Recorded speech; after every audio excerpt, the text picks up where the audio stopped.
This conference will now be recorded. Fantastic. Well, thank you all for taking a little bit of time out of your evening to participate in this discussion. I'm very glad that this idea resonated with so many. I know personally, I've been having a lot of conversations with just a wide variety of people, and this is certainly a topic that is front and center.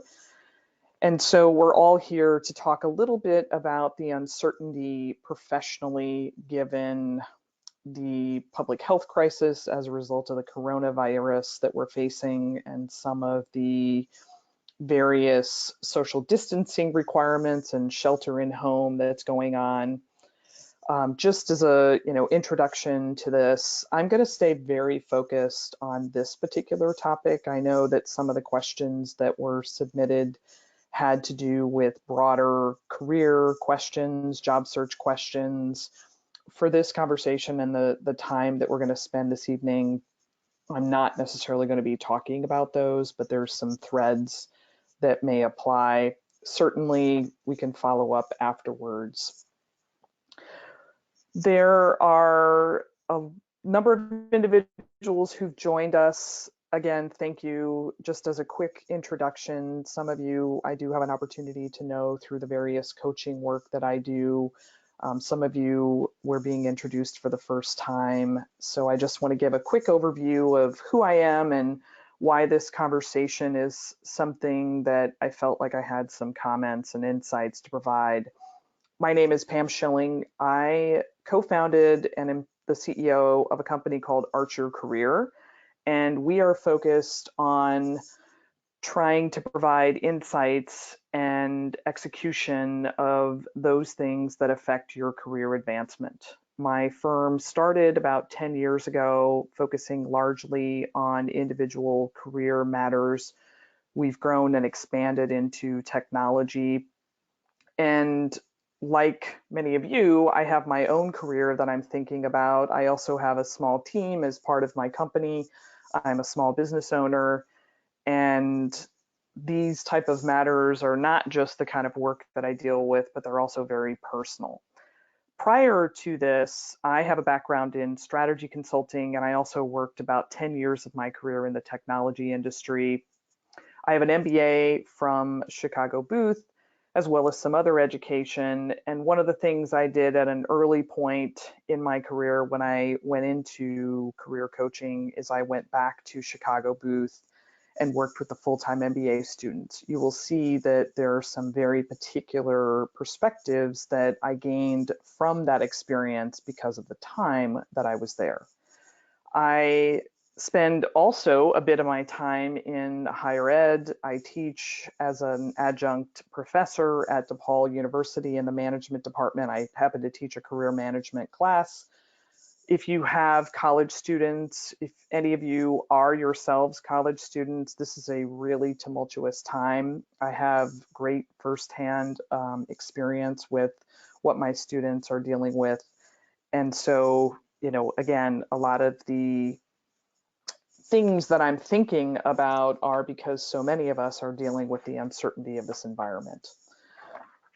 With that, I have about 4 topics that I want to discuss. So first, I want to talk a little bit more personally about my own experience dealing with economic shocks and what were some of the things that, like many of you, that I had to work through. I won't go into a ton of detail, but I at least want to give you some of that because, again, I think it helps understand and it helps us all relate to one another. The second thing I want to talk a little bit about is the context of this particular economic environment as a result of the coronavirus pandemic and compare and contrast to some of the prior economic shocks that we have. I'm a little bit of a business historian. I'm by no means an economist, but I think that by understanding that environment and the environment that we're in today, it can help us from a career perspective. Then there are some particular insights that in my own work experience, both in business and now in the career space, that I want to share with you because they have direct impacts on the hiring environment and then also within just generally how your career is being impacted right now. And then the final thing I want to talk a little bit about are some specific recommendations and actions that you can be taking right now. This is framed around many of the questions that all of you were asking, and I appreciate you all sharing some of that. It really helped me focus some of my commentary. Throughout, I'll be asking you, please share questions that you have during the conversation in the chat. I'll take some pauses to address them. And then I'm hoping to have a good 35, 45 minutes at the end of the conversation to take questions, going back to your list, take them through the chat, and then also any of you that want to ask live questions, please feel free to do that.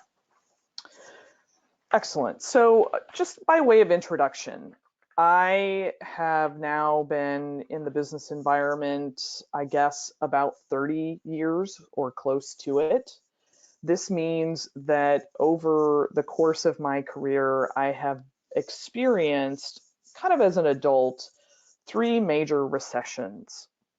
And this is probably not, too illuminating to any of you, but, since the early 90s, we've had 3 major recessions. The early 90s, from about mid 1990 to spring of 91, also in the early 2000s, and then in the late 2000s. Now, in those 3 periods, I was in very different places in my career. The first one, in the early 90s, I was a college student. And quite frankly, I would call that a period of cluelessness. I was moving somewhere between my sophomore and junior year of college. Was I aware of everything that was going on in the world around us? Not exactly. I even spent a summer studying abroad and certainly moved away from some of the things that were going on in the US environment for that time period. And I was focused on the things that college students do. And also, I'm not sure that my parents were too, enlightening, frankly, at that stage. In the early 2000s, however, when the dot-com bubble burst and we had the impact of 9/11, I was, I think, in some ways at the epicenter of that shock. I had started my first post-MBA job. I began that job in July of 2000 when I graduated from Chicago Booth. I started my career in strategy consulting. I'd gone to a boutique firm. Coming to them, it was a fantastic time in the late 90s. My company was publicly traded. Our stock was trading at $100 a share. We had stock options. We did this phenomenal merger, and I consider the first part of that period to be kind of the champagne and caviar days. And then all of a sudden, that recession hit as a result of the dot-com bubble bursting, and my firm was severely impacted, although the firm was resilient through that process. But the impact was detrimental to our size. We lost 50% of our headcount. We furloughed and laid off many people. And for me personally, for about, I think it was 4 months or so, we took a 25% pay reduction. What I know about that period was that I had an opportunity firsthand to watch the leaders of our firm navigating that crisis that was impacting them so directly because our clients were ending engagements and new engagements were not to be had. So witnessing that and experiencing it very personally was quite profound for me, both as a business leader and now as a career advisor. Then fast forward to the late 2000s and the financial crisis hit. On a personal level, it was not quite as impactful because I had moved myself into the career coaching role. I was now at Booth working with the students, but the impact of my work changed dramatically because the hiring climate was so severely impacted and very quickly impacted by that. So I'll be talking a lot about that because many of you have questions about the offers you're holding and the summer internships. I also learned a tremendous amount about job searching at that time and the necessary creativity and the value of professional networks and the value of supporting each other, because there was so much of that going on at that time period. So now, I'm experiencing it, as I said, much like any of you. I have a small business, I have service providers that I have to pay. The impact of what we're experiencing right now is a little bit unknown. We're still, I think, kind of on a day-by-day basis. But, in my work, I'm a service provider. I think every day that potentially I could have future work that doesn't come to be. I have new clients that are coming to me and we're talking. I have consulting projects that I could be doing. And so I'm thinking about how this is affecting my role today, as well as how my own team and my spouse and others that I'm working with are feeling. And there are, I think, a lot of emotions around this time. I think it's totally okay to be talking about our feelings. I'm not going to get into, a ton of that, but I do know that uncertainty creates a very heightened level of anxiety. But what we're here to think about is the productive ways to deal with this. So moving a little bit from some of those experiences, and as we get into the Q&A, I'm also happy to talk much more about any of those prior experiences. I'm usually quite an open book about those sorts of things. So the second topic then is the context of this period. And as mentioned, I'm not going to do a deep economic history, but I do think it's worth understanding the past to help us perhaps forecast a little bit of what's going to be happening in the future. So the three prior recessions that I spoke about all had slightly different stimulus. The early 1990s, that was really driven by some things that went on around oil prices because of the Desert Storm activities in Iraq. There was also some things going on with US fiscal policy and monetary policy. There was some debt accumulation, and the factors coming together sent us into a recession for about 8 months. At that time, that recession recovered fairly quickly compared to past recessions. The peak unemployment was something just a little bit short of 8%, and GDP declined a little bit less than 1%, or actually just a little bit more than 1%. Not too bad. In the early 2000s then, as a result of the dot-com bubble bursting, and we should remember that there were really two things happening in that period of time. One was the dot-com companies emerging, but in addition, we had just tremendous amount of work in technology because of Y2K. We were moving from the year 1999 to 2000. There was a lot of concern about how technology would handle that rollover, and so huge amounts of work were being invested in technology projects. And so when that shock occurred, and then it was followed by 9/11, it sent some waves through our economy. That peak unemployment was about 6%. GDP decline was about 0.3%, and it also lasted for about 8 months. So there were some, I guess, containment around the industries impacted and our ability to recover from those. The recession then, as a result of the financial crisis, was much deeper, it was much longer. That recession lasted about 18 months, so from about December-ish 2007 to June of 2009. The peak unemployment was something around 10%, and then GDP declined around 5%. And the stretch of that recession incorporated more industries. It was certainly attacking the financial services sector, and also the auto industry was heavily involved in that. And then there were some spillover effects into other industries because there were concerns about lending. There was a capital crisis, and investment and consumer confidence were both impacted.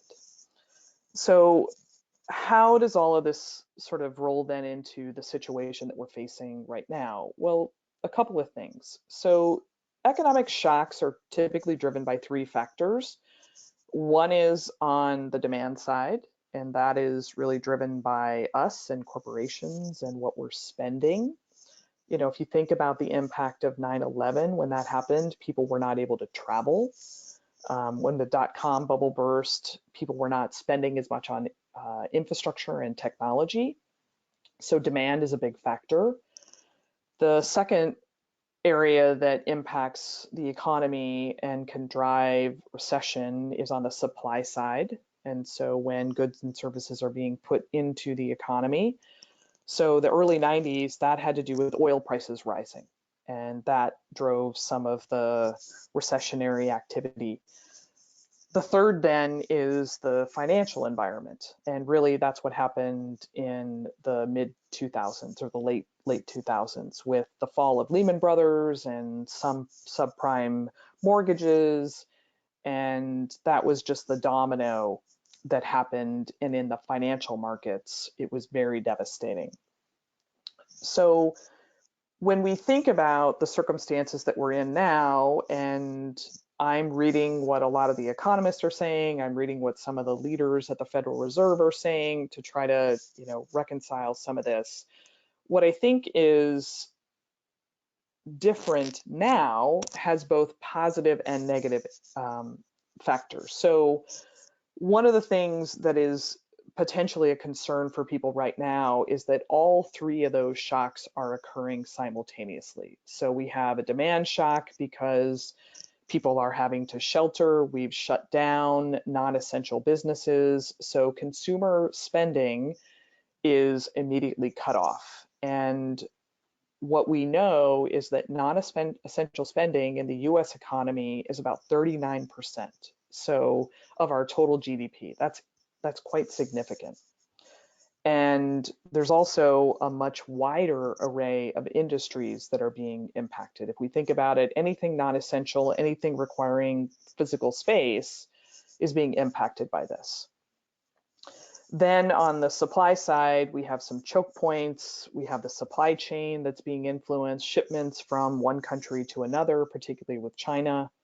And then also there are some anticipated shocks from the financial sector. Small and medium-sized businesses are directly being hit. They have, more constraints on their cash flow. They have fewer reserves. Their loan capacities can be impacted, their ability to pay their loans, and then also the default rate can rise. So these present kind of the dark cloud scenarios that one side of the world of economists and the people at the Fed are talking about. But the other side of this discussion that people are discussing is that we are in a much better position. I mean, that may sound strange, but really economically, we're in a much better position than we were in 2007, 8, and 9. The trade barriers are very different. The Fed has had a much stronger kind of hold of interest rates and been on top of things related to monetary policy. The mortgage crisis and the value of homes and some of that underlying financial infrastructure is a little bit better today than it was back then. Consumer confidence is a little bit better. So there are some things that several of the leading thinkers in this area are indicating to us that we can absorb this shock a little bit better. The real question remains when it comes to public health and in particular the virus and the containment of the virus. How long is it going to take to kind of get that slope of the curve back in a decelerated rate? the longer it takes, then the more concerned that people are about the overall impact of the economy. So the forecast is, somewhat optimistic, a little bit bleak by those that really feel that this pandemic is going to be difficult to control. But, if we go back to it, historically, most recessions have not lasted more than 18 months. I mean, that may seem like an eternity right now, but we can look at some of that empirical data to help us a little bit as we think about things going forward. So after laying out a little bit of that context, and by the way, I try to be very balanced. I don't want to be optimistic or pessimistic about this circumstance. I don't lean in this conversation into any of the political arenas. I'm not going to lay that over this conversation. I don't think it's the time and the place. I'm just sort of looking at empirical data and then how this all translates into the focus of our conversation, which is really around employment and careers. So as I think about this and I share maybe some of my own experiences and insights from the past 30 years or so, there's a few, I think, lessons that I'm trying to reflect on at this stage and then apply in some of the advice I'm providing and some of the suggestions that I'm going to give to all of you. So there's a few things that on the onset I want you all to keep in mind. So one is companies, organizations, employers right now, they're very much in survival mode.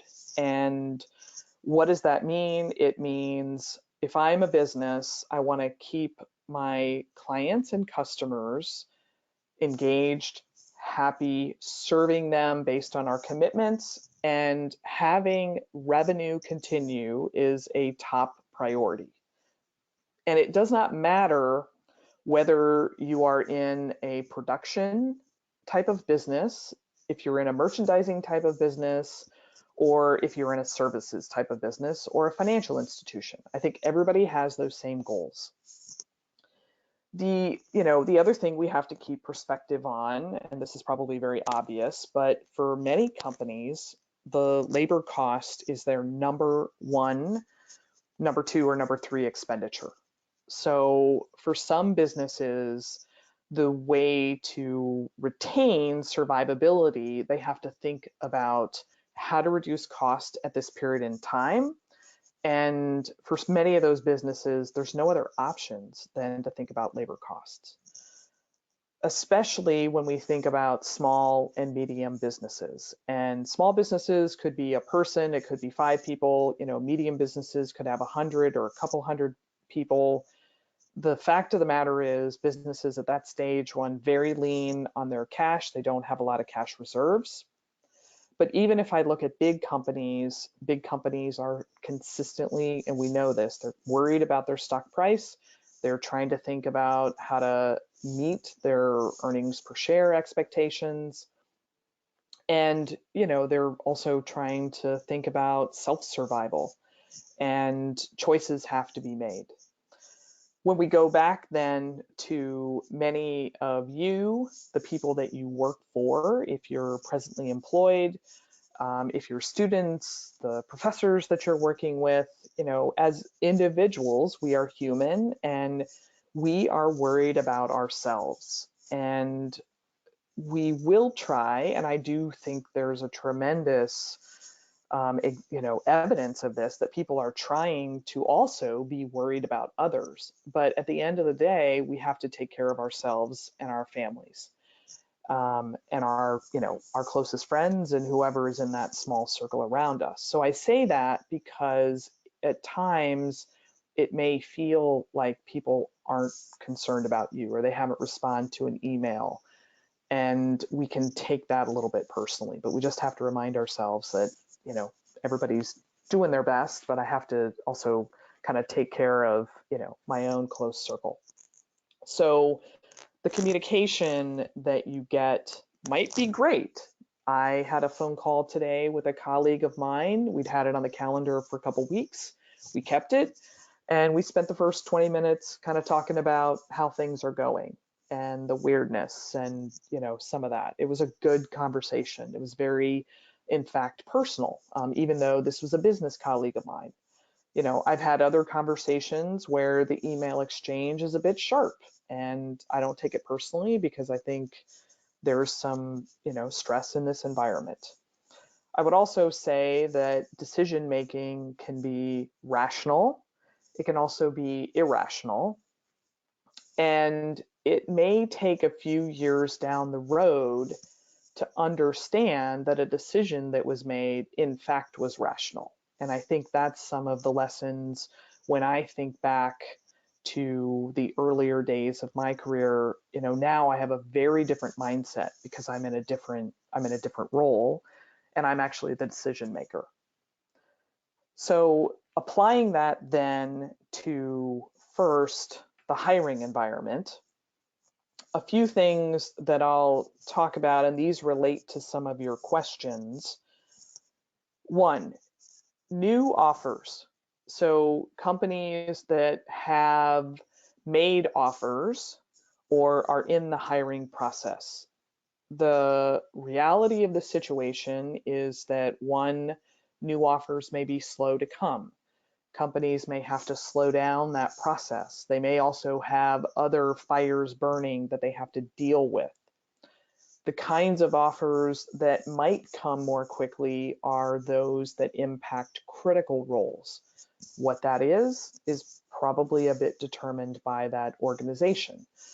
I know that, there's certain jobs right now like customer support and jobs in warehouses and, those sorts of things that have to do with dealing with the front line of getting supplies moved and, getting issues dealt with. Those are really high priority activities right now. So those jobs might take over.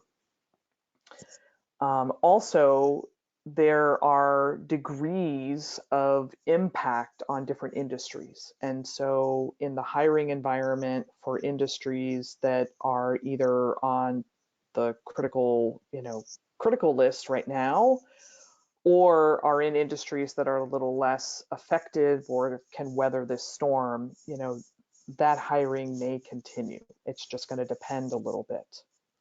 If you're someone who's holding an offer and you've not started your job, I know that there's quite a few current students listening, some MBA students, perhaps some undergrad students. What occurred in the past was a phasing of activity. So some firms held steady, and that is fantastic, and I absolutely hope that that is the case. As the economic environment continued to evolve, one of the first things that companies did was push start dates. So if typically those might be in the summer, some organizations pushed them to late summer, to fall, to after the new year. Some companies offered stipends to have you delay your start date. They, rather than bringing you on full time, they offered some type of like cash bonus. That was a behavior that I saw some of the firms exhibit. And there were also circumstances, unfortunately, where some of the firms had to rescind their offers, which means they could no longer offer that full-time employment.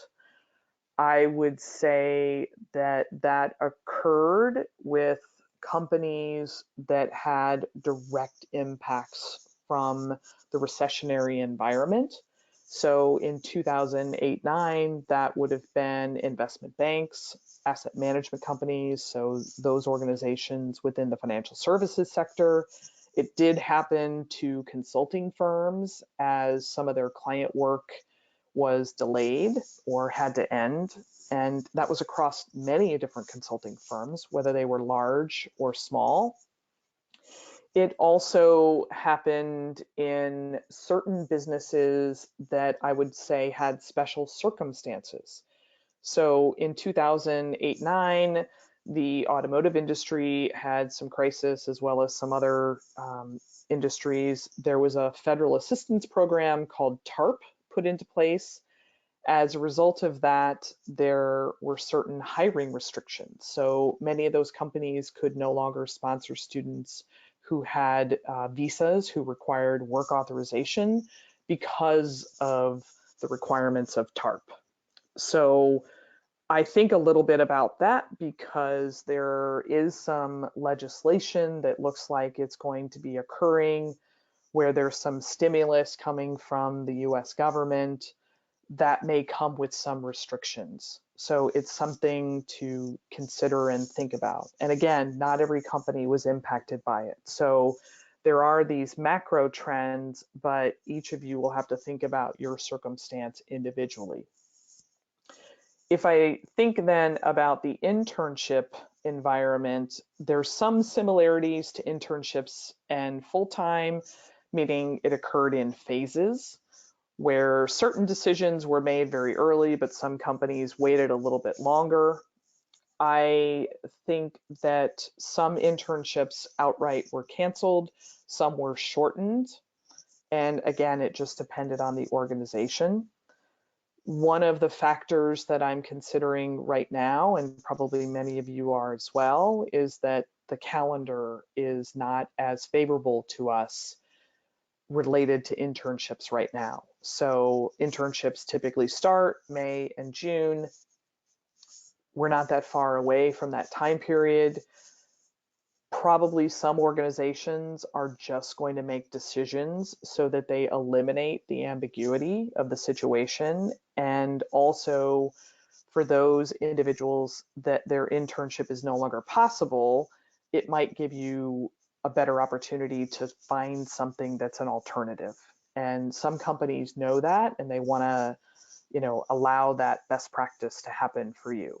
Other companies will be a little less proactive, and they may not be as quick to react. I think there's some concern. Probably I have greater concern about internships than I do full-time positions at this stage, just because of the evidence that we're getting about the effect of social distancing and the impact of that on new incidences of the virus. So as it relates then to those of you that are job searching, for sure, I think we can plan that it's going to take a little bit longer to find that employment. Some firms will continue to interview. The benefit of interviewing is that you can do things remotely. It may not have, the best flow of the process. So again, be patient. But, for the foreseeable future, which might be the next month, we have to anticipate that there's just going to be ambiguity of that environment. Now, I'm going to come back and talk about some things that I think you could be doing to both help the process and then also just kind of work our way through some of those potential circumstances when you do have offers or when you're job searching. That's related to the hiring environment. So separately, I want to address people that are employed and what this might mean. So as it relates to the job that you're in, there, again, are situations that we can see that might happen. So I experienced this myself in the 2000 recession. My firm, not only did we lay off people, we cut pay, we delayed promotions. That was certainly a factor. The incidence of raises, weren't quite as aggressive. That's very company specific. I do think that I was in consulting at the time, we had a typical review cycle. There were a few raises given. It was by no means what was standard, but some companies won't be able to do that at all. And in the additional area of financial compensation, which is bonuses, some companies, again, are going to be protecting their cash flow and may not pay their bonuses. I know in my first consulting job, again, I think we went a year where there were no bonuses, really no raises. When I as I mentioned, you guys, now I've had some time to reflect on this, from that experience, particularly with my first consulting job after business school. And there was a lot of, shall we say, water cooler talk about the choices that the firm leaders were making. And we had about 1,000 consultants at the time, so not a huge firm. What I know now, and I have many relationships with the individuals who were partners at the time. I actually have a gentleman who's on the board of my company who was a partner that I used to work with at Diamond, and he was a part of those decisions. A couple people I know, and their conversation was much more about, rather than shutting the doors of the firm, which many companies at that time did, and many consulting firms kind of in our peer group did shut their doors, they had to make some of these very painful decisions that affected individuals for the sustainability of the organization. And there's a legendary story. My firm was run by a gentleman named Mel Bergstein, who's passed away in the past couple of years. But Mel was possibly one of the most transparent leaders I've ever worked for. And he would frequently tell us that he was making decisions to impact our firm, to help us survive. And some 15, 20 years later, many of us would be in his chair and we could give him a scorecard then when we had to be in those decision-making positions. And if we thought he did it right or we thought he did it wrong, he was really asking us to be patient in judging him because it's so hard to make those decisions at this point in time. So I didn't like what happened to me personally, but I can understand what they were trying to do. I mean, there may still be a few things that I wish had been done differently, but that's always the case. So, I say that because there are, things that could potentially happen. They may not be happening right now. We don't exactly know, and we don't know the choices that different companies and different employers are going to be making. What I think it comes down to is companies will make their choices based upon, one, the culture of that firm, and number two, a bit based on their balance sheet. And do they have the ability, based on the cash reserves of the company, to do certain things? And if you think about the profit margins of businesses, some businesses run on very razor thin profit margins. It just gives them limited flexibility. So all of these things can kind of come together. And as you're navigating and trying to understand either the organization you're a part of, an organization you might be going to because you're holding an offer, or if you're job searching, what organizations you might be targeting, look at their financial statements, listen to how they're talking, listen to how they're communicating, look at some of the information that is posted on social media, and what are the leaders saying? Are people reaching out to you from the recruiting teams or the hiring teams? And if they're not, it's okay to check in. We're going to talk a little bit about that in some of my suggested actions. So I'm going to take a little bit of a pause right now to see if you guys have any questions, if there's anything that I've spoken about to this point that maybe you want me to elaborate on a little bit further. And I'll take a few questions through the chat for a couple minutes. And oh, by the way, if you want to ask your question anonymously, feel free to do so. You can just send it to me directly. And while those are coming in, I'm going to look at my list of questions.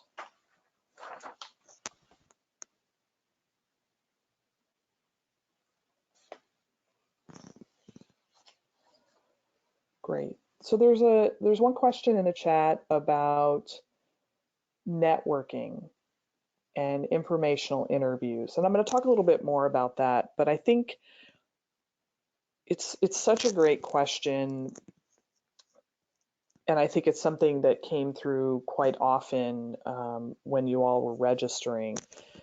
So I think my take is I believe it does make sense to continue networking. I think that if you do it with both sensitivity and professionalism, I think that people will respond to it. What I personally am finding is that people have more time on their calendar. So in some ways, we benefit from this virtual work environment that many of us are in right now. Not everyone might be in that environment. Please do remember that. But when I've reached out to people, because I've been the last couple of weeks just doing some networking for my business, but also doing some of my networking just to learn about the environment that we're in as part of, my research and my day-to-day kind of coaching responsibilities. And people are telling me that, yeah, I'm happy to chat. I've got more time. I'm not commuting. So I think if you're going to do it, have an awareness when you reach out to someone and say, how are you doing? I hope you're well. I can imagine that there may be some disruption around you, but if you happen to be interested and have the time, I'd welcome the chance to have a conversation with you, just to, I'm trying to investigate some things related to my job search or some areas that maybe I want to focus my attention. Would you be open to a conversation? And I think when you then get that response and you set up some time, I think the conversation might be best served first by just, acknowledging, kind of the experience we're all having. How are you doing? How are you dealing with things? Do you have family at home? Are you, balancing work and the kids? I mean, I think we're at a time where people are very open to personal conversations. I mean, you should read the room to make sure that's comfortable. But then I think the second thing is ask what challenges are being faced. I was on the phone with a business school class of mine who I've been talking to recently about doing some marketing work for my company.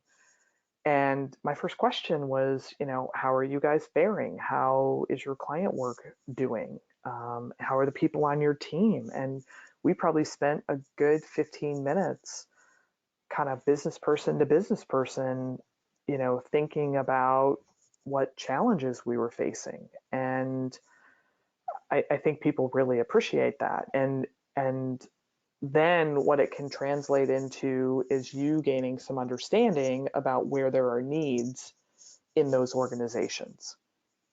And if you're in sales, that's really valuable because the priorities that the organization has may not be relevant to the product or service you're selling. And it just may be, hey, now's not a good time, but thanks and let's talk again. If you're job hunting, you can help yourself understand where the needs are and maybe think about how that fits you and your skill set and the kind of role that you're thinking. So I think that, that networking can be very valuable. And, in the request, just, be truthful, be real, be authentic, and focus on the person as well as your need. There's another question about the industries, and I'm going to probably put on a little bit more of my consulting hat here, as well as what I think about from a career coaching perspective. I mean, I think we want to think about the kinds of industries that are supporting us right now and being stressed. So services industries, technology industries, certain manufacturing industries, industries that are in the supply chain, and then probably one of the most obvious ones is healthcare. And I think we're learning about different ways that we're operating as businesses, remote work. So I think about the telecommunications companies that we all would not be having this conversation if we did not have wireless and a telecom infrastructure. I think about the providers, I'm using GoToMeeting. All these companies that provide virtual technologies, whether it's virtual communications, virtual learning, the ways that companies workflow, the government services that are provided, how much information is now having to be put out by the government, research, command and control, all of those things. I do also think that, those industries that affect the supply chain, transportation, I think those industries will recover faster. And then all these non-essential businesses, the question I think abounds, like, how fast is that recovery going to happen? I mean, airline travel, for example, it's practically shut down. At some point, people are going to be able to travel again. Business travel may happen quickly. How much of a lag is there for personal travel? So kind of think about the essential businesses and how well they're doing, and then some of these consumption driven businesses might be slower. And I think my final comment is, we're seeing some really unprecedented activity happening around delivery, online e-commerce, perhaps services that move to virtual. I don't want to pick out any particular companies, but you guys know, I mean, there's certain places that you can go and you don't have to have a person kind of dealing with your checkout. Virtual banking, right? So some really, I think, extensions of already the technology environment that we're a part of. Medical diagnostics, medical testing, biotech, all that stuff. I think I'm kind of excited for the future. I know it doesn't also help businesses that are driven by human resources. There are some individual factors that could influence careers in those areas, but the truth is that I think, and I think someone actually asked this question. I thought it was great, or made a statement that at times like this, we often see our greatest levels of innovation, and we may be experiencing that. The final thing I would say related to this question is, look at businesses that aren't sexy. I probably am a little bit biased here because my husband works for a software company that provides workflow solutions around records requests, like government records requests. It is not sexy, but it's mandated by law. And right now there's peak needs for that type of records request because so many people are trying to get information. So I would have never had an awareness of this, frankly, if this wasn't his job. But it also reminded me that these are the kind of businesses that have fantastic opportunities. They're just not super sexy, and sometimes non-sexy businesses present the best opportunities.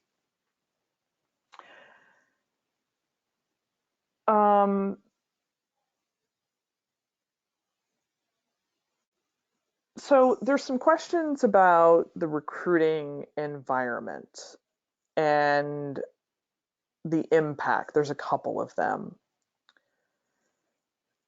So if I think about my own experience and what I witnessed, both as a hiring organization and then working in career services, I I think that there are going to be certain companies that pause their recruiting.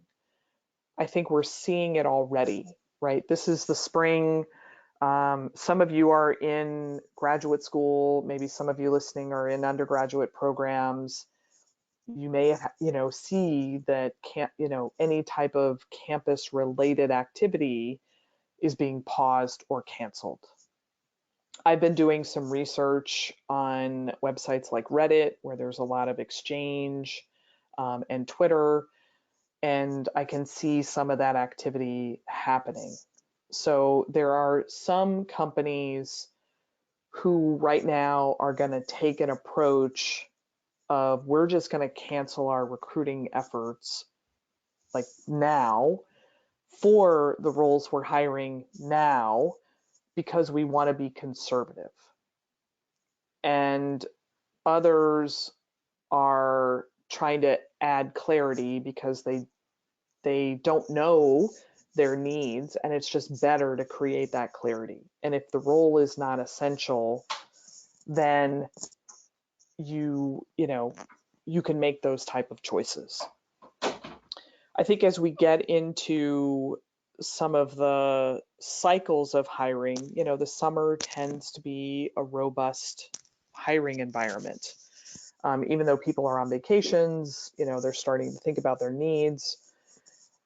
I think there's just uncertainty. I think it has to do with the fact that we don't know how long the issues with our public health are going to continue. That's really one of the driving forces right now, is how long is it going to take to kind of contain the virus. The fall, I think it's way too soon to tell. I mean, on campus, typically fall hiring starts happening in October. Many of those jobs aren't going to start until the following summer. Some firms will make choices to curtail and just cancel all their interviews. Some will just cut back, so they won't cancel entirely. I think, I can't give you guys the exact answer, but I think you're going to see a phasing of activities. And I don't think it's going to be isolated in certain functional areas or certain industries. So, in the past, consulting firms, the larger firms, have a little more sustainability because they have financial resources, they're not public companies, they're usually hiring out for some longer periods of time. The investment banks, I think it probably depends on how impacted the banks are by, whatever economic environment we sit in. Other boutique type firms, smaller firms, may choose to just not do any hiring. And, they may choose to not do hiring in the fall. They might wait until the spring, right? They have that discretion. So, those are just some of the factors that we've seen in the past. We can't quite predict at this stage. I mean, it's the middle of March. I would think by May, we will know we will have better forecasting ability to see what's going to happen in the fall. That would be my anticipation.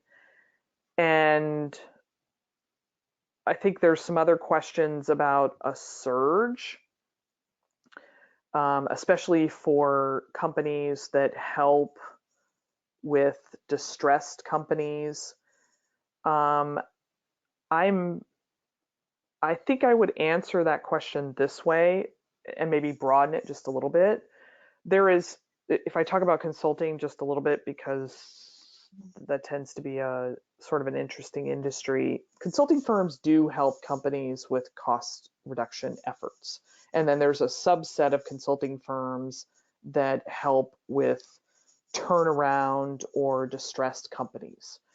So some of the challenges, you need to be inside of those industries, or you need to have expertise to bring to them as a new hire. As a student, the distressed world is kind of hard sometimes to enter into unless you have specific experience. Getting into projects that have to do with cost reduction, sometimes if you're being hired, you can use some of your prior background to say, you have interest in that. If you're working right now, and you can flip to certain projects, or you can say that you have an interest in helping in areas that deal with cost savings or driving efficiency, and sort of preference some of those projects, that's probably a good thing. All right. But all of those questions kind of relate to, yes, there's uncertainty. Yes, there's a probability that hiring will be slowed. Yes, there's a possibility that hiring will be reduced. And if we move to a state of real recession, there's the probability that hiring will end. And then in the worst case scenario, there's a possibility that offers could be rescinded. I think I will put at my final summary here, I do think that employers are smarter now. I would like to believe that, and you guys can all come back and tell me that I'm naive in the fall. I think that 2008, 2009 caught people off guard. And 2007-ish, 2006, 2007 had been a peak hiring year. Then when the recession hit from the financial crisis, people did not have shock absorbers in place. And so everybody, I think, may have overreacted or reacted quickly or reacted extremely. I think now, and again, we'll all learn if my thinking is correct or delusional, I think that we've been talking about a recession coming for a couple of years, that we were a little bit overdue. I think as a result of that, the hiring recently has been good, but it's also been calculated. It's not freewheeling. And so I think that some organizations were trying to put those shock absorbers in place so that they can weather this storm a little bit better. I mean, I think people are generally prepared better for recession. The overlay of the coronavirus and the pandemic, it just has a degree of uncertainty because we don't have exact business measures that we can put in place to handle all that, because it's a health issue. So, some of those matters we can't fully predict, right? And then one of the other questions around the lag between the economy kind of getting back on its feet and hiring. I think at a macro level, I mean, companies want to grow, they want to hire people. If companies are strong in their fundamentals, if they've been conservative in their hiring, they'll go back to normal hiring. They probably have positions that are, there's some pent up need for them that they'll release and hire. When hiring is done through campus environments, there is kind of a normalcy that organizations go back to. And it probably depends on, in the campus environment, it probably depends on when that recovery happens and if it's going to hit a normal hiring cycle in the campus environment. But then also I think companies can adapt. They can do hiring cycles in late spring, they can do them in summer. It just depends a little bit on some of their needs. All right. Well, thank you guys for all those questions. So I want to spend, maybe 10 minutes or so and just talk through a couple of suggestions or actions for all of you. I also have some notes, and I post this information on my website and my LinkedIn. I'll include my notes. So a couple things that I'm going to offer you as suggestions for what to be doing right now. So first and foremost, I think your mindset is critical. I believe in practicing being resilient. Think about your relationships. Relationships also help us keep resilient. Find ways to keep your bond strong and creating groups. Do a virtual book group. I mean, there's just things like that. Also, keep routines, keep habits, be physical. The spring, I think, is coming. I'm in Chicago. We had snow the other day, and then today it's beautiful, and I can see buds on the trees. So get outside, even though we have to kind of be close to home. Be very conscious of what you're thinking. We can ruminate at times. I don't fully meditate. I would love to. I wish I could. I haven't figured it out yet. I'm trying, but if you're someone who does, try it. If you haven't tried it, try it. Just the way that we think can be very important. I think one thing that also is valuable is to help others.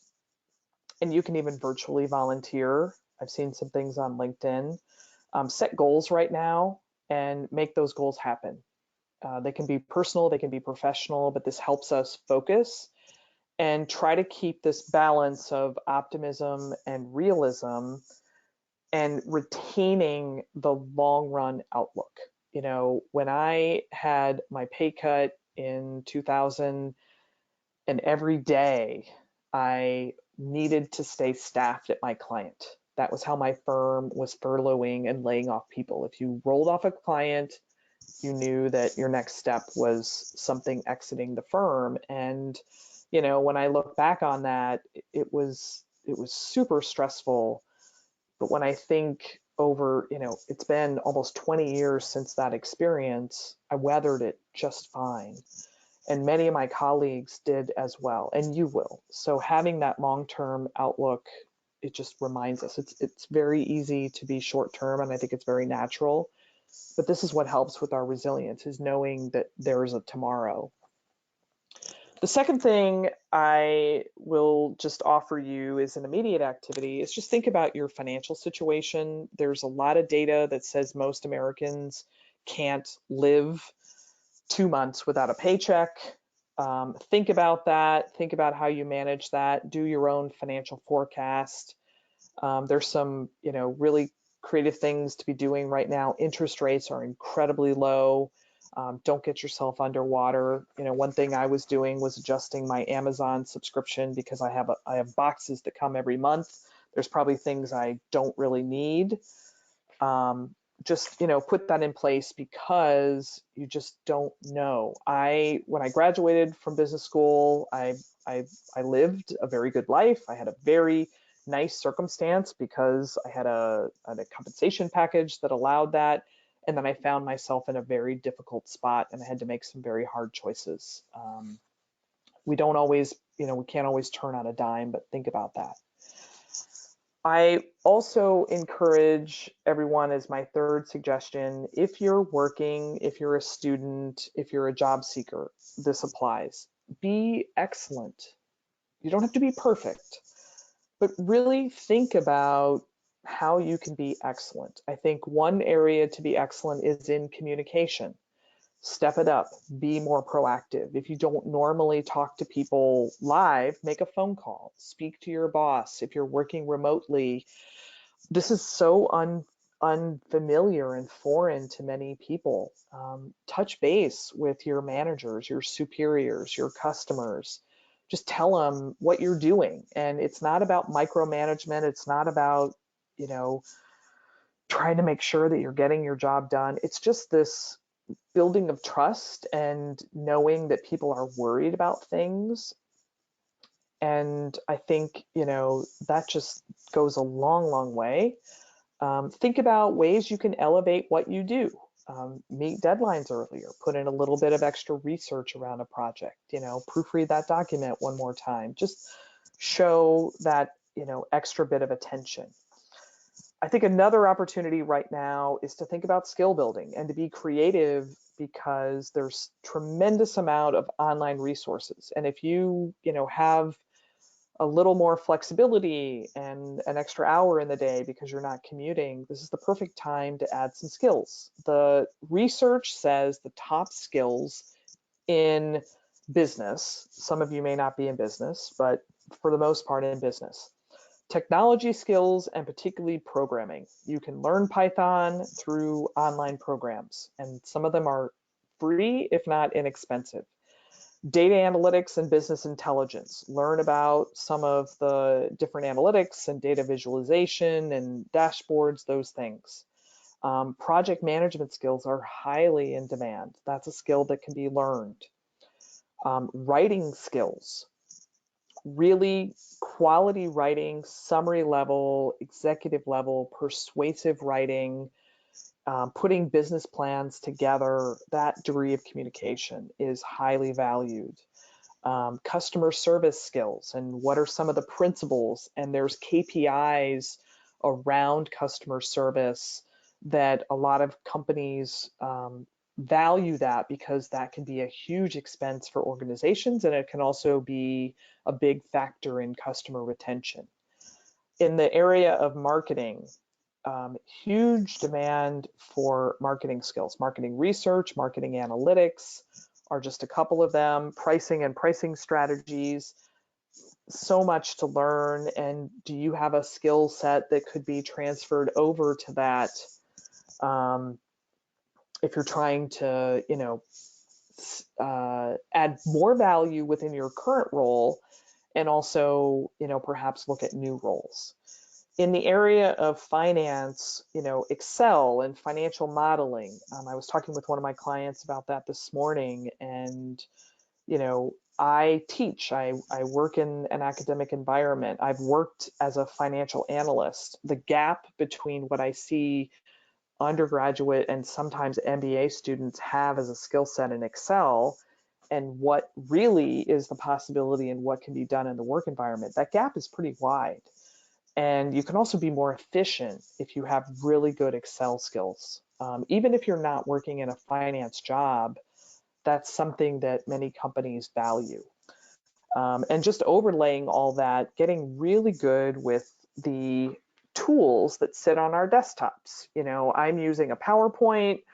I use a bunch of online software applications. I'm doing all kinds of meetings through various webinars. I build my own, websites for my company using Squarespace. Again, I'm not branding anything, but just as an example, learning how to use some of those skills, project management tools, can just put things in your portfolio that you can put both on your resume and then hit the ground running and be able to contribute more. If I think about a theme for skill building and what can be valuable if you're a job seeker, we need people who are data literate in the business environment today. I was having a conversation with someone this week that I do business with, and just all of the challenges that companies are having getting insights out of the data that they have. And the better that you are at being able to do that and working with data and thinking analytically, that's something that you can contribute to organizations in all different industries and sectors. My fourth recommendation, we talked about this a little bit, continue networking. Think about your relationships, connect with people, be sensitive to schedules, be very open and honest, have realistic expectations though, don't expect everybody to get back to you so timely. And, think about the time that people now have. A few suggestions for those of you that are job searching. So for sure, recognize the current environment, be sensitive to that, be patient, but keep your job search going. Persistence is the name of the game. Take time now to maybe spruce up your job search tools. Go back, look at your resume, have colleagues look at it, really look at your LinkedIn profile. Are you seriously representing your value in LinkedIn? And look at how a recruiter or a hiring manager might look at it. Think about your bio and how you interview and present your value and your skills. There's a ton of best practices that you can research. What I think you also want to really hone in on, and this is for anyone, whether you're a job seeker or a student or a working professional, just really think about what you can contribute to the organization. The one thing you can do in this job search is, instead of just thinking about why the job is good for you or what you want, which I know is important, but put that aside for a moment.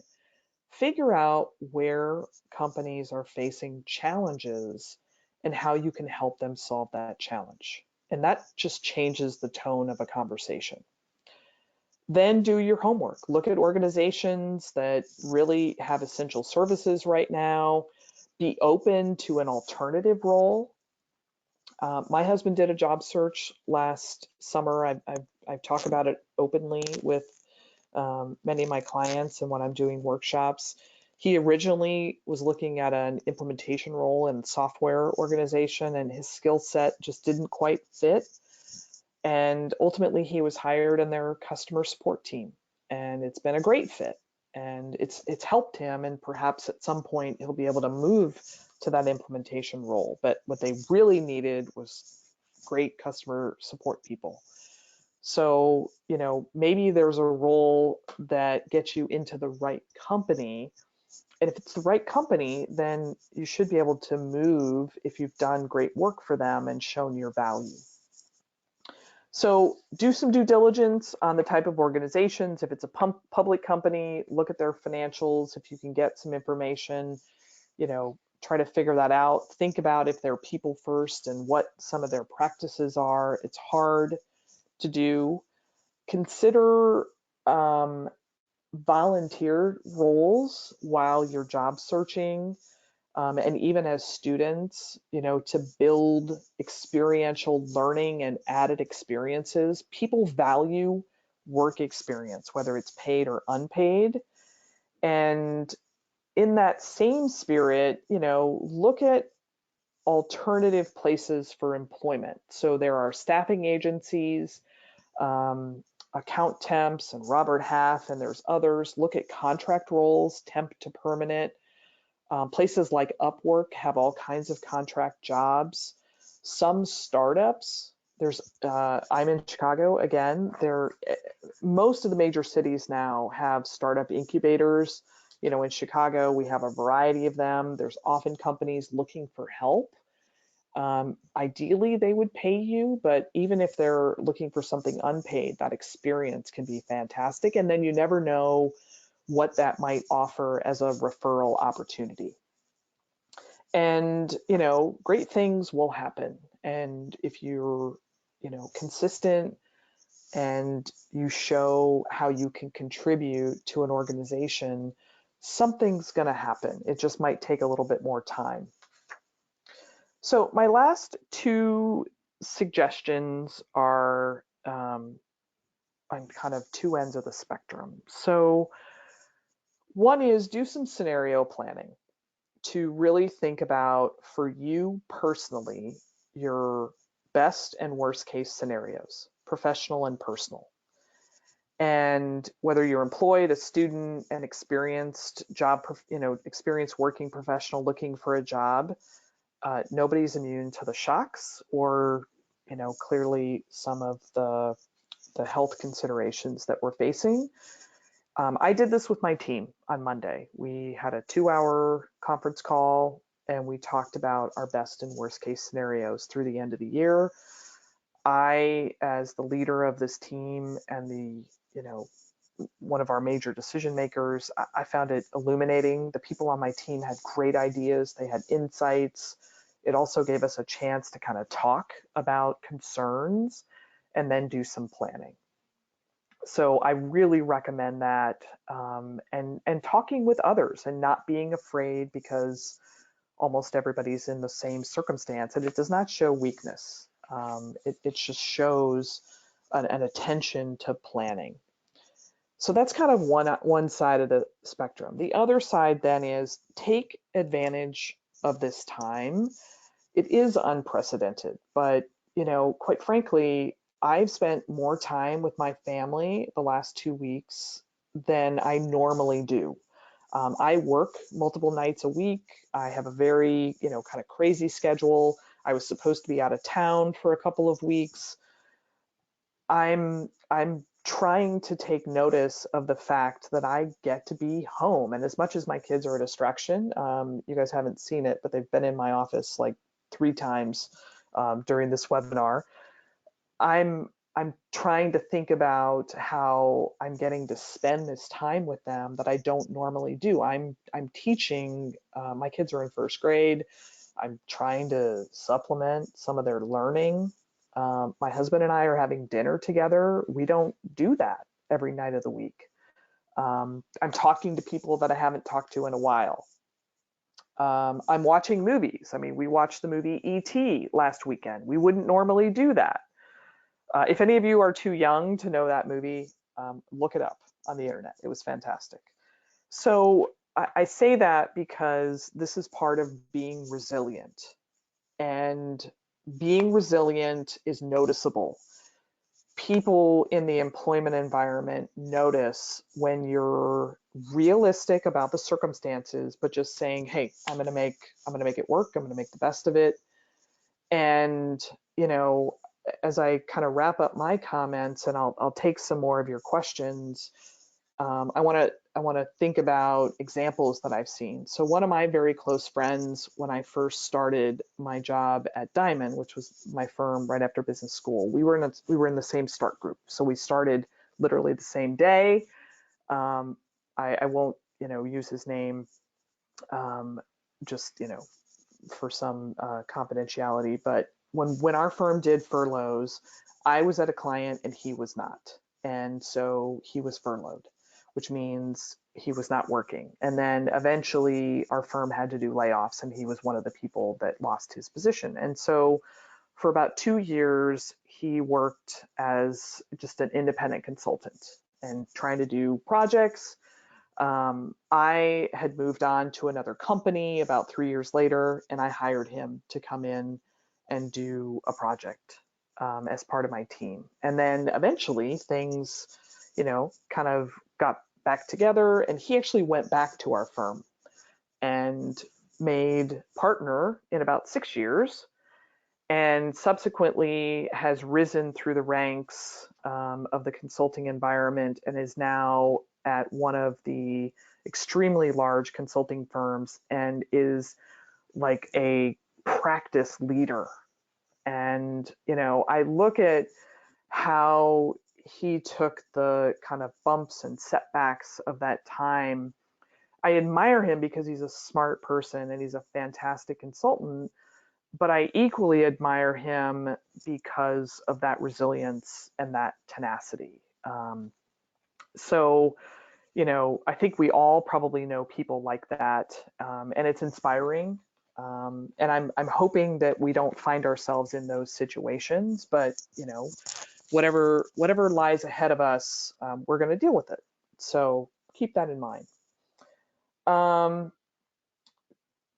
A few more questions. So I'm going to take more questions by the chat, and then I'll also open it up if anybody has any live questions. I'll take all of us off of mute if you would like to, and then we'll wrap up in about 15 minutes. So one of the questions that I now have, taking on an alternative role, if you have to move laterally to stay employed, or is it better to maybe move into the right company? So I think I think this question, you know, if you guys are in a situation and you have to move laterally, I don't think that's a problem. I think down the road, it could be 2 years, it could be 3 years, when perhaps you're going to move again. I think people will understand that because everybody's aware of when these economic shocks happen. I think internally, even within organizations, moving laterally or moving on to a project that needs you and your skill set. It There is this concept that some people still, I think, adhere to, which is around loyalty and, you know, doing what's best for the team. Now, I appreciate that concept and I think it makes a lot of sense. I don't think you have to do it at the expense of giving up your professional goals, doing things that don't fulfill you. But I also think that there's time periods when those choices make sense. So, you know, staying employed right now for many people is a high priority. Um, and, you know, finding yourself in the right company sometimes I think is the first priority versus finding the right job. With my, again, sort of perspective over the years, the best jobs I've had were the best jobs because I was in the best company, at least the best company for me. Some of what I thought was going to be the best job, the the the company and the philosophy and the culture of the company ended up not panning out. Even though the work was really interesting, the culture fit wasn't there. And in times when we are dealing with these uncertain situations, I think I would probably give priority to companies that have really good people practices and have leaders that are trying to be as thoughtful about their choices as possible. Other questions, either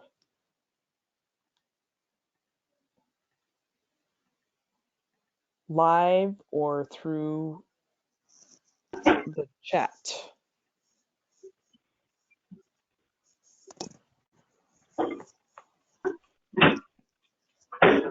And I'm also going to scan some of my questions to see if there's anything that I have not addressed of substance.